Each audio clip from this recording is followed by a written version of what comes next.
Pauvreté d'expérience. Il ne faut pas comprendre cela comme si les hommes aspiraient à une nouvelle expérience. Non, ils aspirent au contraire à se libérer de l'expérience. Ils aspirent à un environnement dans lequel ils puissent mettre en valeur leur pauvreté de façon pure et explicite.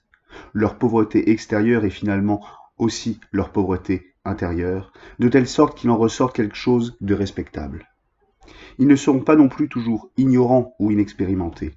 On peut souvent dire l'inverse. Ils ont tout dévoré, la culture et les hommes, et ils en sont plus que rassasiés et fatigués.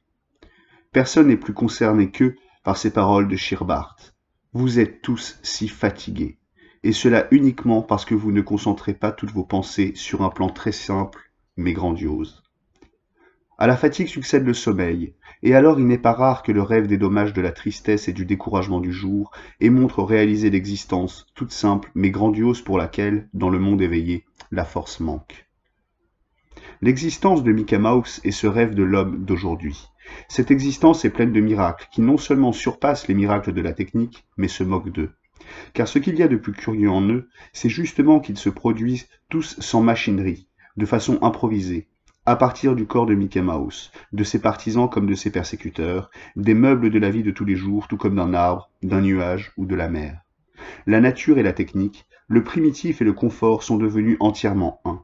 Aux yeux des gens fatigués des complications sans fin du quotidien, pour qui la finalité de la vie ne surgit plus que comme le point de fuite le plus lointain d'une perspective infinie de moyens, une existence qui, à chaque changement, se suffit à elle-même de la façon la plus simple et en même temps la plus confortable, une existence dans laquelle une voiture ne pèse pas plus lourd qu'un chapeau de paille et dans laquelle le fruit sur l'arbre s'arrondit aussi vite que la nacelle d'une montgolfière, une telle existence apparaît comme libératrice.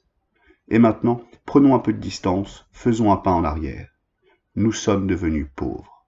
Nous avons tout sacrifié bout après bout le patrimoine de l'humanité, souvent pour un centième de sa valeur. Nous avons dû le mettre en dépôt au mont de piété pour recevoir en échange la petite monnaie de l'actuel. La crise économique est au coin de la rue. Derrière elle une ombre, la guerre, qui approche. Se maintenir est devenu aujourd'hui l'affaire de quelques rares puissants qui, Dieu le sait, ne sont pas plus humains que la foule.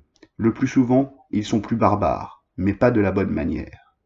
Les autres, par contre, doivent s'adapter, nouveau commencement, avec peu de choses.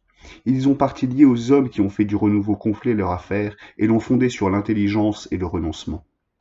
Dans ces édifices, ces images, ces histoires, l'humanité se prépare à survivre, s'il le faut, à la culture. Et l'essentiel est qu'elle le fait en riant. Ce rire sonne peut-être ici ou là comme un rire barbare. Eh bien, puisse l'individu, de temps à autre, donner un peu d'humanité à cette masse qui, un jour, la lui rendra atto usuraire.